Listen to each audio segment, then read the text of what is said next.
Recording in progress.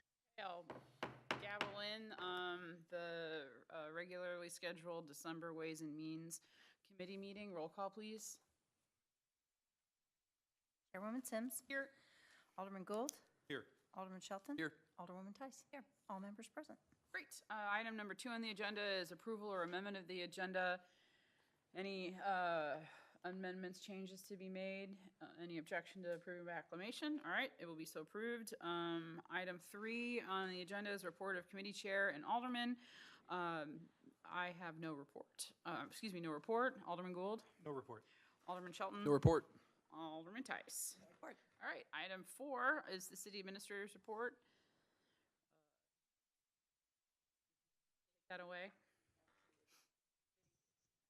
I asked Jason, the city's HR manager, to come provide the committee with a global overview of our recruiting efforts, all the positions that we are recruiting for. But at the end, we want to ask for specific direction, consensus on direction regarding the finance director position and the controller. Yeah, as the board is aware, since the onset of COVID, we've experienced a great deal of difficulty in recruiting efforts across the board. To put it into perspective, we've started advertising ahead of time for the 3 vacancies, department for 2023. Granted, they won't come on board until 2023, but we begin the process because it's a lengthy process. I ended up having to extend it because even though we received a moderate amount of interest via like Indeed and places like that, there weren't that many qualified applicants that came through. I received 39 applications in total, or 39 letters of interest, if you will, but only 6 actual applications, and that process closes tomorrow, and that's for 3 positions. Likewise, we have a vacancy for the Public Works Supervisor, which was vacated when Novel retired. I've had maybe 3 or 4 qualified candidates express interest in that. I know in the Parks Department we have a vacancy currently for a maintenance person to work primarily on the ball fields, and we have specific skill sets that we're looking for with regards to that. And again, likewise, we've had a very limited response. When it comes to the positions in the Finance Department, we've had a vacancy within the Finance Director position since October 12th. Immediately following that, we posted it on our website, Indeed, and a variety of other sources as indicated in the memo that I put out. And we've just not had the level of response that we would have hoped for. Additionally, I do want to point out that BOLA and myself have reached out to a variety of our peers within various municipal organizations and other finance directors and the like to see if there's interest, know of someone or anything like that. And again, the list of candidates is and as such, we are looking to see if we could put forth an RFP to try to bring in a firm to assist with that process. Now, I have put down on the memo that I put forth an approximation of what the cost would be. Obviously, until we do an RFP, we won't necessarily have that definitively, but typically search firms charge between 20 and 25% of the person's starting salary. For 2023, which would be more than likely when this position would come into being, the rates for the finance director are indicated in the memo, so you can kind of math out what we would be looking at with regards to that. Now, we will experience some savings because we have budgeted for the position for the entirety of the year. And even if we start the process tomorrow, the likelihood of finding that candidate within, by the start of the new year is next to nothing. Just because of the holidays and the process it takes to get someone in and go through the interview process and do the psychological evaluations, and then if they're working, give them 2 weeks, et cetera, et cetera, et cetera. So we will have some modicum of savings to help offset the cost of that, but we wanted to bring that to the Ways and Means to see if for securing an outside search firm. Well, I would support that. I think we need to hire for this. I mean, and these have been either important positions or high-paying positions. Absolutely. sounds like that we could entirely look to salary we're not spending currently to.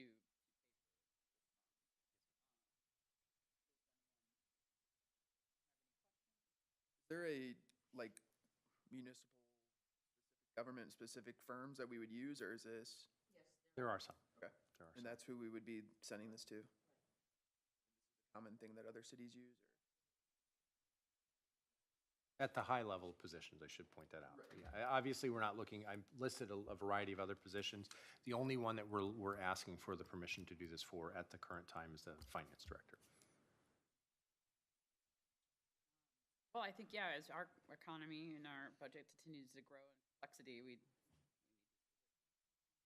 I mean, so the finance director, are you talking about finance director and the controller Well, position? They're Because- relatively similar in terms of the skill set.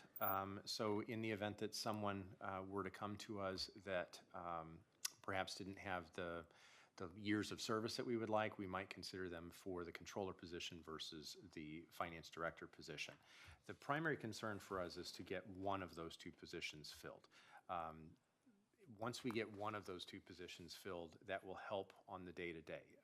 Right now, we just have the two clerical staff, and we have been utilizing the heck out of Gina Jarvis. And Gina is a part-time individual. She's got some issues outside of here that her time limit is very limited, so we need to find somebody sooner rather than later. So my preference, and I'm sure Bola's would be to hire the director, but in the event that the director were not available or we didn't find a good candidate for that, I would at least like to get the controller position hired, because that will help bridge that gap until we can fill that position. Yeah, I mean, I would be in favor of, casting both lines out, honestly, because, I mean, if you're hoping that maybe you find somebody for the controller position that maybe is not quite qualified for the director, I feel like you're potentially, like you said, I mean, the desire is to hire one of them, if not both of them, as quickly as possible. So I don't see why we would even wait for seeing what we would get on the finance director before we'd even start the controller position. But, I mean, if we're going to do this, I think you want to get out there and try to get it done. search firm would be able to do both. Right. Score on that. Okay, well, at this point, I'd entertain a motion that staff to work with a search firm to fill both of the positions, identify them, and start a qualification process. Make the motion.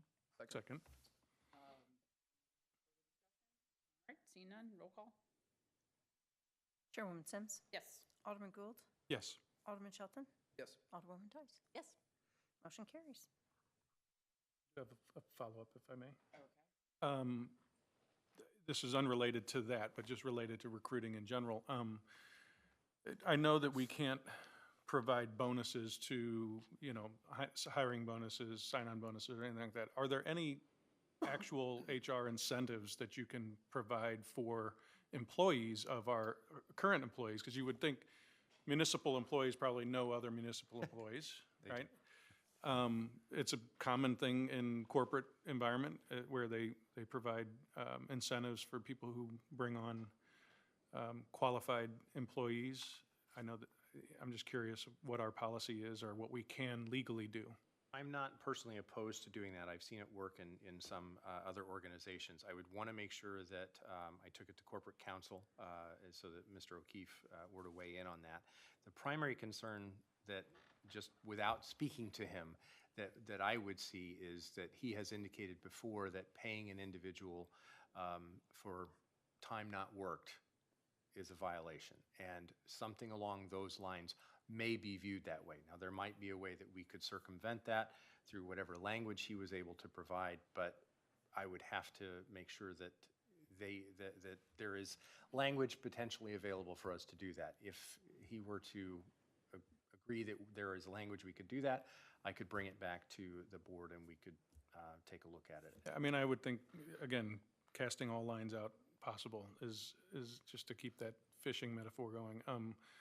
I think if we can be creative with even what we qualify as an incentive, I mean, maybe it's not even, monetary.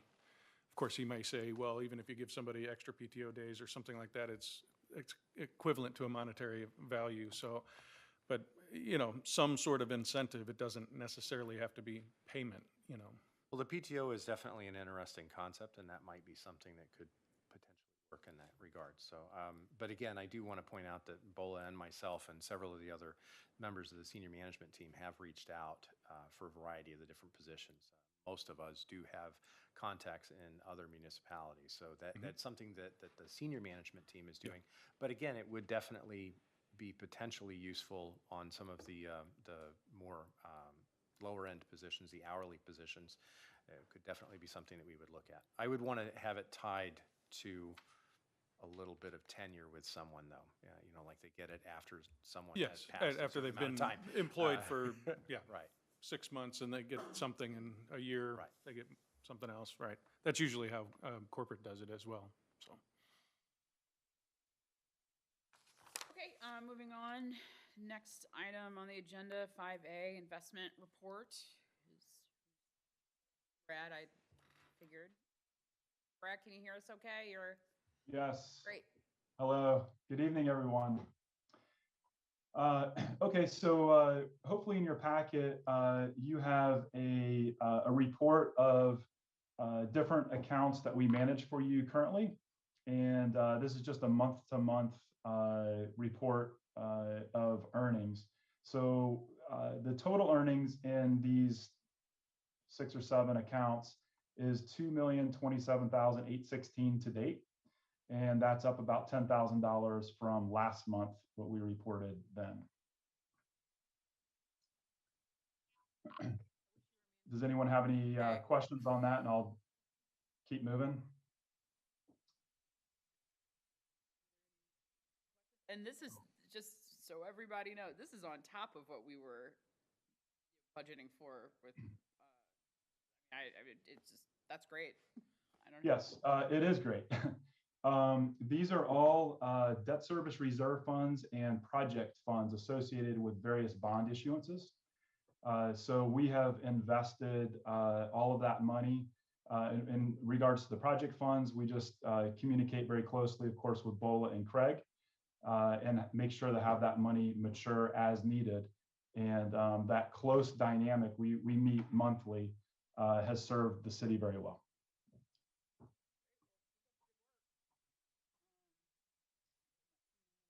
Question, so thank you for that report. All right. The next item on the agenda is 5B investment strategy. Right. Oh, that's also Brad. So if you want It to is, continue it with is. the Yeah, I investment just wanted to strategy pause on discussion. that since I'm going to switch gears here. Okay, so Bola and Gina have been kind of strategizing on this, and I've been communicating with Bola in regards to excess money. So just to kind of paint a quick picture here of where we're at in the market and to get some appreciation for it. The yields that we're seeing on all the types of securities that you and all of our municipal clients are allowed to invest in, they're the highest that they've been since 2007, 15 years. So it's in a nerdy kind of way, it's a very exciting time for us. And a lot of our clients are investing more money than they had originally, just to take advantage of these yields. So currently, if we look at you all have a number of accounts, but if we aggregate them together, you've got about $6,700,000 held at Enterprise Bank. And the average yield on that is about 0.075. So that's about 7.5 basis points. That's the equivalent of like 7.5 cents compared to $1. It's a very small amount that you're receiving. And that $6.7 million, if that rate of return continues to stay the same, that will earn about $5,025. in a year. You've got about $10 million held at CIBC Bank, and that's earning quite a bit more, but still under 1%, and that's earning 0.9. And so that money is earning the city about $90,000. So add them up together. If those interest rates stay the same, we'll earn over a year period about $95,000. That equates to just under $8,000 a month in interest earnings.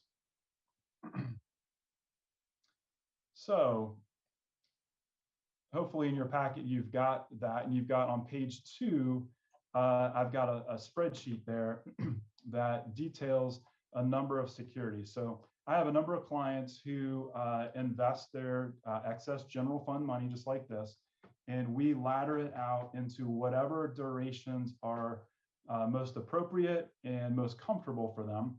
So some will do larger chunks annually. Some will do it every 6 months, quarterly. This is monthly. And we can look at separating it a little bit more. We could look at just doing what this is, which is just monthly recurring $400,000, so that it's easy to project, expenses and see what's coming down the pipeline. But in the plan that Bola and Gina kind of laid out and wanted me to create for them was the idea of this is leaving obviously a fair amount of money liquid for operating expenses and depleting the enterprise bank $6.7 million, since that's the lowest yielding one, and then pulling about $3 million from CIBC Bank, leaving about $7 million at CIBC, earning a higher rate on money that needs to be liquid for operating expenses. So if you look at page 2 with the blue heading on that spreadsheet, you'll see a sample allocation of what this could look like. At the very top there, you see $7 million. Just the plan would be just to leave that at CIBC. It's liquid. It would earn about 90 basis points. And then the rest of this has monthly maturities. And all we did was take the remaining $9.7 million, which is what it can be 9.7 or 10 or whatever is decided. And all I did was divide that equally among 24 investments. So these mature monthly from January of 23 all the way through December of 24. Our rate environment, as I mentioned before, is very high. We are in what would be considered an inverted yield curve. So if you can picture, naturally you would expect if you're investing and locking your money up for a shorter period of time, you would get a lower rate than if you're willing to lock your money up for a longer period of time. So there's a natural yield curve that one would expect. What's happening is the Fed has raised the Fed funds rate, so that has some upward pressure on short-term bonds. In addition to that, and primarily the reason for this is that more people are buying long-term bonds. They're concerned about what may be to come with the economy. And so the Fed, and you watch it on the news and everything, they say that a good indicator for a recession is when the 10-year Treasury yield is lower than the 2-year, and that would be an inverted curve. And so that's been happening the majority of the year. More people are buying longer term bonds, concerned that if they buy shorter term, that's going to be liquid and ready to be reinvested in what would then be a lower rate environment. I tell you that to give you some encouragement that this money, you are able to invest this money for the purposes that you need, which is short term, so that it's available as potentially needed. And it's the highest rate of really anything out there that's even longer. So that's kind of cool in our world. So what you see there are monthly maturities. You see all the rates there on the side. And those are current as of yesterday. If we scroll down, this is the exciting part, hopefully, to you guys. If we were to invest this money and when each of these securities mature, you did nothing else with it. All they did was earn interest for the short duration of each of them, and it fell back in money market and you didn't do anything else with it. The city would benefit about $545,074. that is in comparison to what is currently being earned on a much greater amount of money, 16.7 million rather than 9.7, and the comparison is 95,000. So we're looking at a significant difference. The amount that you all are would earn here on a monthly basis is about $45,000 if we did this allocation. Of course, we can change it, tweak it as would be you all might have interest in. Before I continue on, do we have any questions so far? Investment proposal is all consistent with our existing procedures and policies. Right. It's completely in accordance with the city's investment policy, and we've included the investment policy that's in the financial policies and procedures in board docs. The finance director and the city administrator administer this on a day-to-day basis. The only, I guess the only interesting update is that I was looking to open what is called a custodial safekeeping account with a local bank. And I've called CIBC. I also called UMB. CIBC really did not know what I was talking about and said that they would have to do some research, talk to their wealth management group to see if they have such an account. UMB, they do have this because they're the city's trustees for the project funds, but the person I spoke to seemed to indicate they had no interest. That leaves us with what other option do we have? And Brad is suggesting WebBank? Wedbush. Wedbush Bank, based out of Los Angeles. And in the information you have here, he has provided some information about that bank. Of course, in accordance with the policy, they would have to, find it here. Value of the city's money.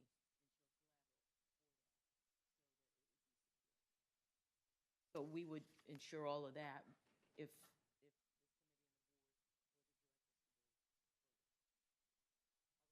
So I have a question specifically about them. It seemed like in the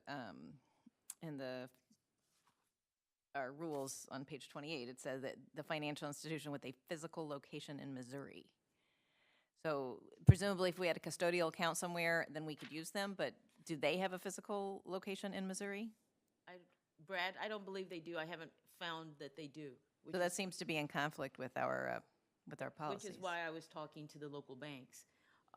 And the only other avenue would be like a TD, Ameritrade, or Seems like a broker would have a custodial account more than like a broker a broker dealer would have a custodial account more than Well, then but I don't know how the, we would have to identify one. I think some of the concerns that I heard from UMB was that that's a foreign concept for a municipality. Brad tells me that he has, 50-something accounts, and some of them are cities, some of them are school districts, hospitals. One in particular, I'll just let you say it yourself, Brad. Sure. Well, when we buy securities, and well, let me back up. All of our clients are tax exempt in public institutions, like Bola was saying, hospitals, colleges, water districts, power authorities, mostly municipalities. And so their investment policies are all very similar, as you can imagine, and they fall within whichever state's state investment policy is. All the types of securities that each of these clients are allowed to invest in, same ones that you can: U.S. Treasury bonds, U.S. government agency bonds, CDs, municipal bonds, commercial paper. That's pretty much it. But local banks cannot hold any of those securities with the exception of their own issued CDs. So they can sell you their own bank CD. That's it.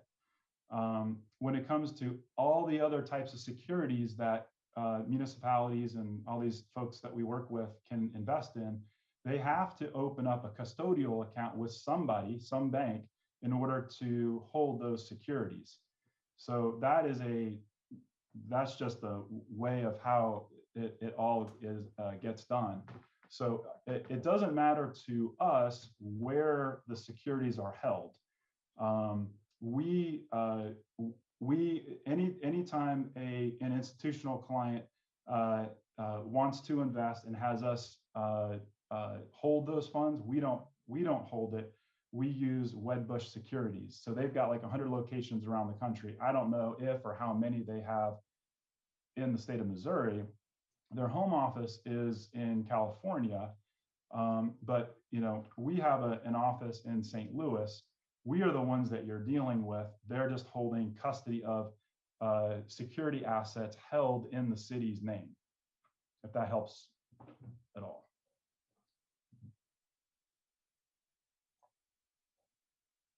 Or is it a matter of statute that the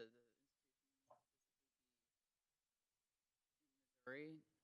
Well, I mean, if I may, I'm reading, it says financial institutions with a physical location in the state of Missouri will be selected as depositories based on, but not limited to, the following: financial stability, fundability, loan to deposit ratio, community, blah, blah, blah.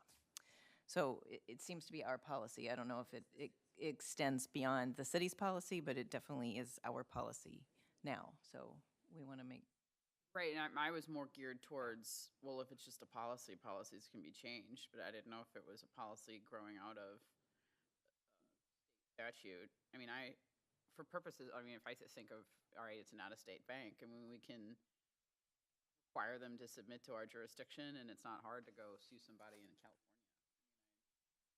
Well, That's some of the reasons why you want someone physically here, or if it's I think we can find a local brokerage or bank to hold, the custodial account.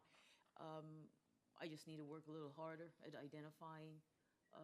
So I haven't spoken with Enterprise, and I'm sure that they might be able to, or I might just call ACG, find out, and that way it becomes a simple. So we can do that. And Brad and I had lengthy discussion even yesterday and prior to yesterday because I expressed concern with that. And I was hoping UMB or CIB could easily give me a quick answer. And they weren't able to. We would still stay in compliance with this policy and find a local custodial safety. I just Googled Wedbush and Yeah, I was doing the same thing, but then yeah. But that doesn't. I've got it up right now. Or do you have further questions? Oh, go ahead. I'll ask some more in a minute. I've got two questions. Brad, one for you. As far as the risk, what's the risk tolerance that we have with something like this? Well, I'll talk about security risk tolerance and institutional, since you have some concerns with like where this is held. There's so much oversight and scrutiny over the whole investment banking and banking industry through FINRA, the MSRB, and the SEC. I would have no concern with any of these banking institutions holding securities in your name. There's nothing that they could, unscrupulous, that they could do with it. So as far as any kind of exposure in that regard, I think that's nothing. On the other side, these are all securities that that the state allows you to invest in and that you allow yourself and the city to invest in. These are primarily government bonds, with the exception of a very small percentage of what of the portfolio is allowed to invest in commercial paper, and that's 5% of the portfolio size. So these are fixed income investments. They're not stocks. You don't have to worry about them going away. You get paid your interest payments every 6 months. And then when they mature, you get all of your principal back. So I think the risk would be the U.S. government somehow defaulting on its debt and becoming insolvent, which probably Project is. fund for Brentwood Bound. I'm sorry. I get about every, I'll hear about 5 or 10 seconds, and then I'll go about 3 seconds without hearing anything. So So I was just talking about the project fund 2018, 2019. Before the city started spending those, Brad invested those. So that's what, 80 million? And then is probably more question for you, Bola. My second question is have we, in this type of climate right now, have we looked at, is there any other debt that could be, with this excess money that we have sitting, not really earning a whole lot of interest somewhere, is there any debt that can be paid down in any way, or is it just so small that it doesn't really make a whole lot of a impact on The budget, into the proposed budget, recommended budget 2023. A good number of them, a few will be paying off next year and then subsequent years. And, but right now, we're not proposing, excess money. This is fund balance money.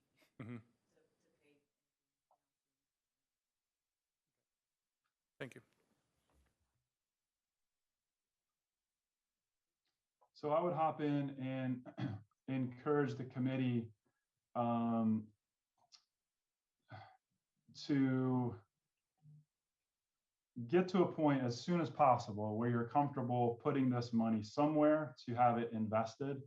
And that's why I kind of put, the amount that this would be earning on a monthly basis. So it's about $1,500 a day of opportunity cost, I guess, while, this potentially goes through a process of making that decision. I just kind of wanted to highlight that.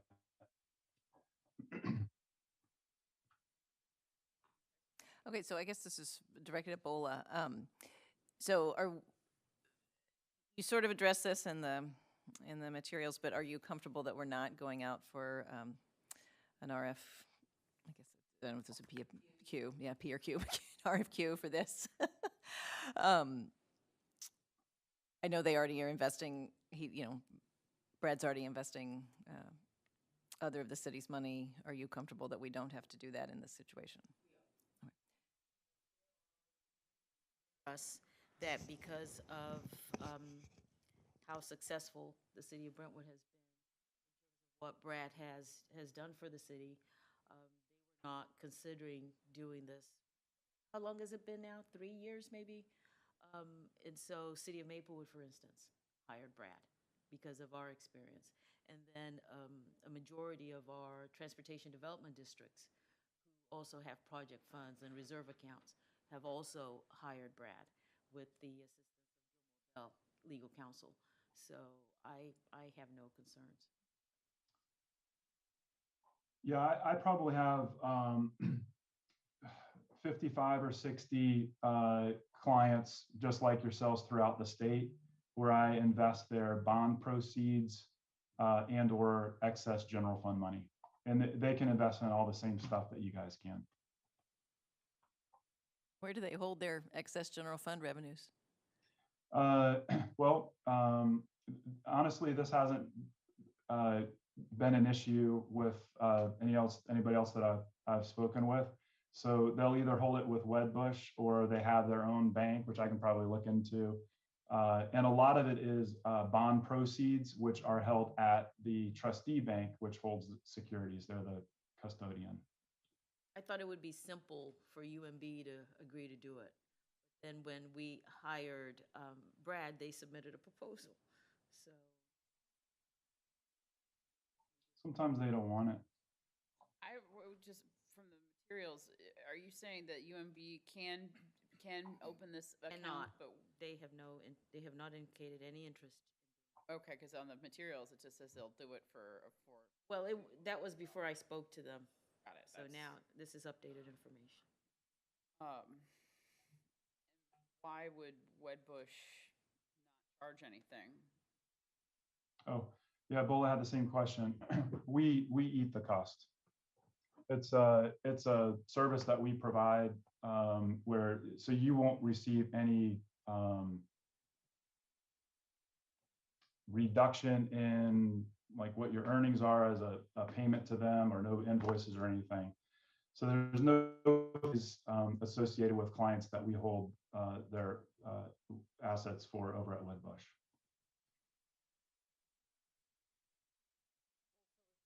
Or, I mean, I'm not a Bush, theoretically, that would mean a change to a policy, right?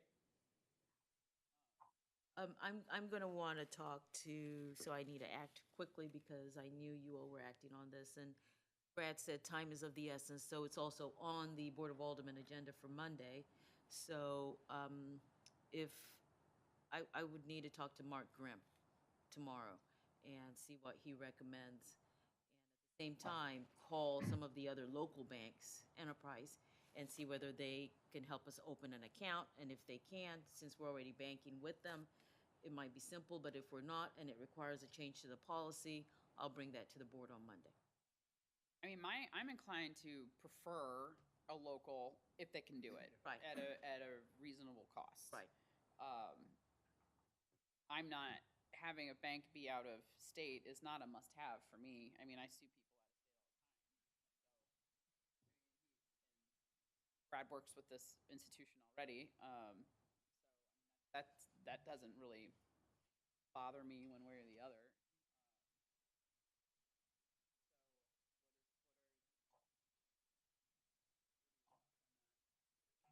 When was this policy created? Has it, I mean,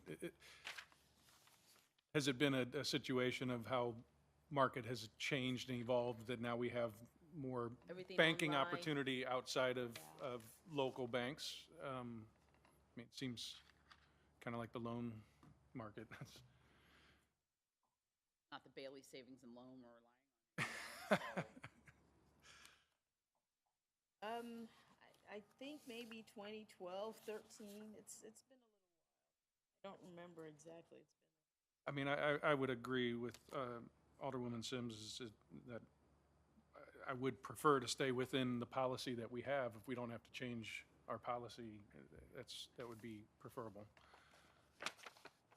But, you know, if it's identified a trend that needs to maybe be updated because it limits us in other things, then maybe that's another question or another conversation that needs to be had as far as the policy goes, you know, but. I'll find out. So in terms of, motion, you know, separately or, okay, so, are there other further questions? Chair entertain a motion to direct the investment committee to open a brokerage account and have AMG invest up to $9.7 million in financial instruments that are in accordance with the city's investment policy. So moved. Second. Okay, we got a motion and a second. Is there any further discussion? All right, seeing none, roll call on that one. Alderwoman Sims? Yes. Alderman Gould? Yes. Alderman Shelton? Yes. Alderwoman Tice? Yes. Motion carries by a vote of 4-0. And then the other issue would be with this brokerage account. Have it that motion. Yeah, open a brokerage custodial. Be careful about what you put in front of me. But I guess I'll entertain a motion to I guess direct staff to explore the related and needed custodial brokerage account, a related account that would be needed in order to pursue the investment that was just recommended for approval. Favoring a local, an in-state institution policy, and if that's not available, to explore out-of-state options. poetic, but, It was nice. Uh, So moved. Second. okay. Questions on that one? All right, seeing none, roll call. Chairwoman Sims. Yes. Alderman Gould. Yes. Alderman Shelton. Yes. Alderwoman Tice. Yes. Motion carries. That motion was a little garbled, but No, it you was know what I mean, perfect. right? It was perfect. Like, that's- It's fine, local bank. find us a local bank if you can. If not, give us other options. Thank you, Brad. I'll be Brad. in touch tomorrow. Can I throw out one thing to kind of put in the back of your mind? And if you have interest, then Bo and I can discuss it more. You've got, after this, you'll have, what, $5.5 million approximately at CIBC. I think you've got some expenditures to take out of that. So you've got about 5.5 million after that. That'll be earning 90 basis points. It's a checking account. The annual earnings on that, if rates stay the same, is about $49,000. We have a Goldman Sachs money market fund account, and that rate, instead of 90 basis points, as of a day or two ago, is 3.52. So what you could do or could consider doing, no decision today, just throw it in the back of your mind, let Bola know if you want us to look into it further. The difference there, what you could do is leave $1.5 million or whatever you choose in CIBC as operating funds and a checking account. That'll earn about $13,500. You can move the other to Goldman. It's a liquid account, just like your checking account is. And someone would just transfer money back and forth. That money, $4 million at 3.5% is about 140,000. So you combine the two, we're at a difference of 49,000 to 154,000. It still checks all of your boxes, meaning that it has to be liquid and available to spend. And so it's just that it yields a much higher return. And you could use those two as kind of a hybrid model rather than keep all of the money at CIBC earning a lower rate.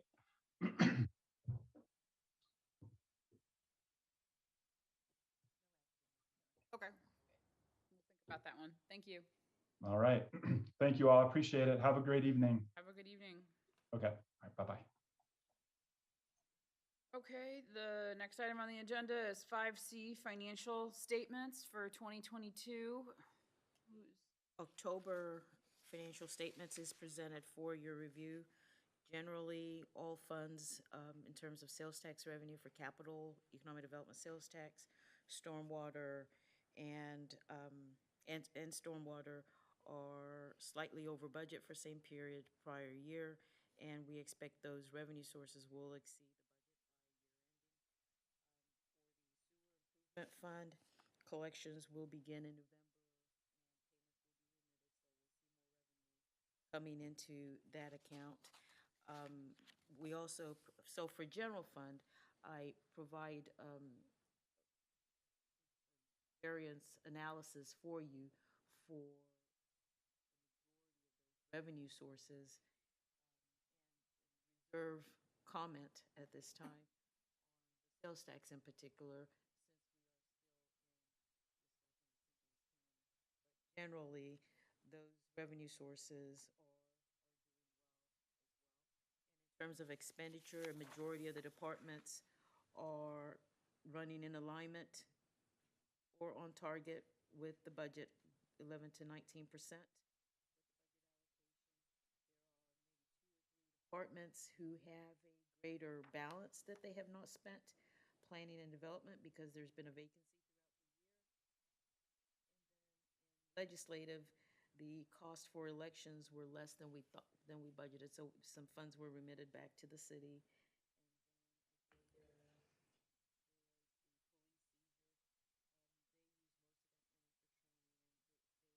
There's been other funding sources, general fund, so they haven't spent that as well. Then we look at capital. We're going to see a big balance in capital that we haven't spent, and that's because of supply chain issues.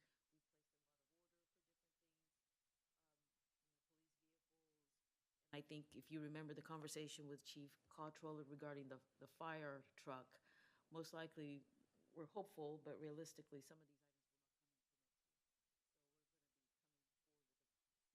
come in budget amendment so that we can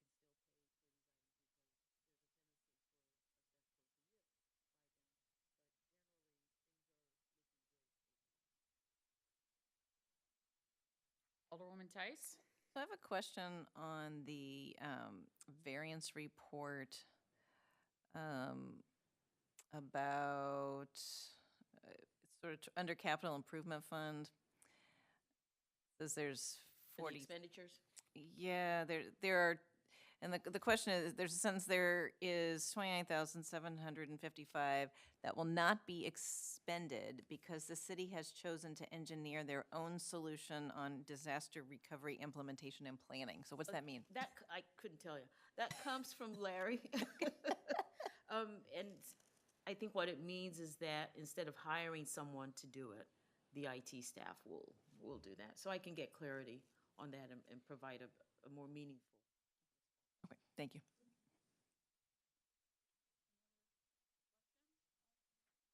Revenues are up.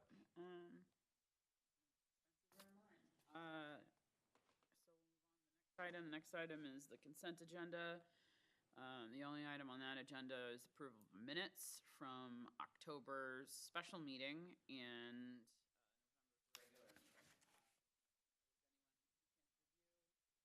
introduction approving with acclamation. All right, it will be so approved. We can move on. There's no old business. There's one item of new business, item 8A, which is the drone purchase. I'll start by saying you have to let me fly it. You better have As insurance. soon as you read it, it kind of flies itself. What's the point of this job, right?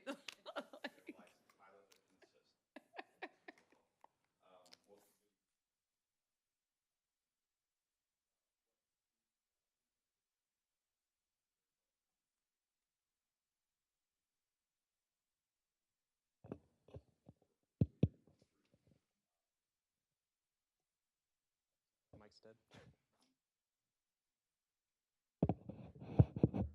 Yes, so I touched on this at my budget presentation last month. And our plan was, we were working towards that for this year, but we were seeing where certain funds, where they stood, what was the balance of certain capital items. And with the Russell Avenue STP being so, the expenditures being so low compared to the budgeted amount, I met with other department heads and city administrator, and that's our game plan for this, the revenue source for this.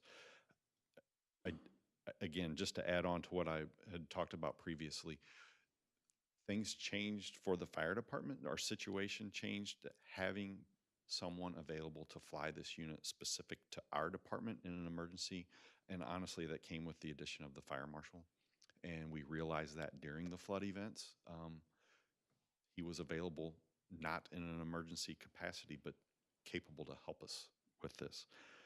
Since the flood events, the use of the drone helped the city immensely with damage assessments, being this unit flying in a creek and assessing the damage and obstructions in the flow path. So that's why we're bringing this to you now. We have worked very hard on this since August, and we are seeking approval to make this purchase. I'm sorry, I didn't mean to stop any questions. This is a public safety-based unit. Video is secure, so that definitely helps with the law enforcement side of things, and if they are using it for an investigation or search or whatever their purpose may be. But with thorough understanding, this would be shared across all departments in the city. We're small enough, we have to do that. This could be help with promotional items, videos, all the way to damage assessments and pre-plans and building inspections. So. question about the funding for, why is the Russell Avenue STP so funding that that would be?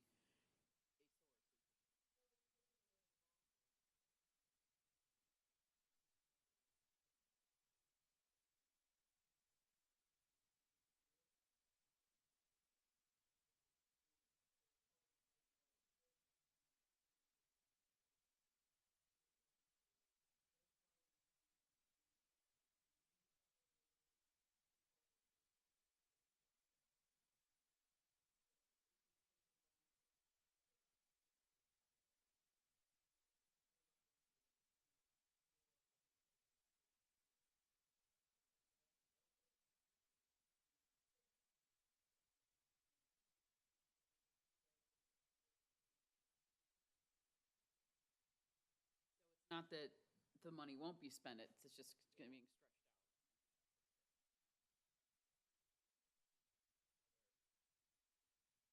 Confident that even, that money isn't gonna be spent this year, but then, otherwise be able to absorb this cost.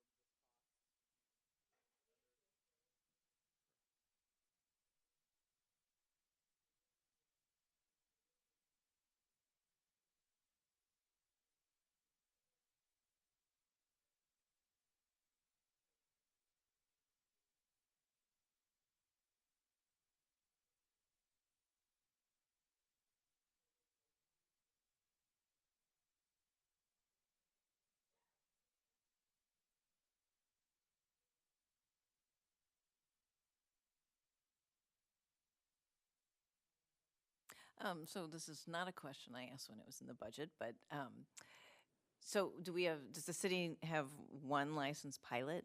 And so then, are you sharing the fire marshal with, So- how does that work? Currently, the assistant fire chief is Oh, our okay. licensed Okay. pilot. Yes, training, there is training included in this package that's kind of unique to this vendor. And we would have to train people in other departments to be pilots of this unit. Okay, so is there that comes with this cost, or is there There could training be, expense per there could be person? additional training expenses, but we're talking $150 for an online class, Okay, so- $150 for a test.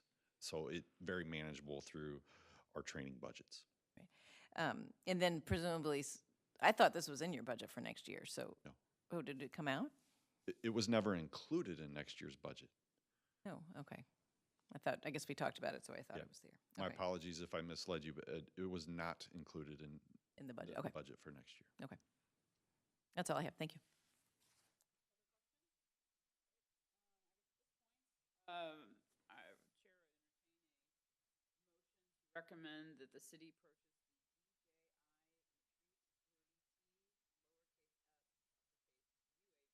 the platform package, including software from UTV for the quoted price of $20,739. So moved. Second. Okay, there's been a motion and a second. Is there any further discussion? Alderman Gould? I do have one question on that. So is there additional insurance that would need to be purchased for this as well? Or does the city's insurance already cover I don't know the specific UAV? answer to that question, other than we would have to add that to our lists. Right, right. It would be similar to a vehicle, adding a vehicle to the fleet. And then same with the operators, are they insured? If they, if they're certified and they're, flying this and somehow something happens. Happens to them, happens to somebody else, if it hits somebody, or hits a resident, hits a business, I just want to make sure that we think about, these are devices that are flying, and you presumably have control over them, but sometimes things don't go right.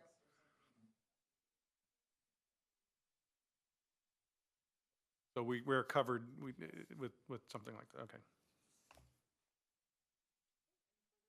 Questions or discussion? All right, not seeing any. Roll call, please. Chairwoman Sims. Yes. Alderman Gould, Yes. Alderman Shelton, Yes. Alderwoman Tice. Yes. Motion carries. Then the last item on the agenda is citizen comment. We have no citizens in the audience. Online, just, what's that? Steve's our only fan. Yeah, all right, well then, seeing no further business, this meeting is adjourned. Thank you, everyone.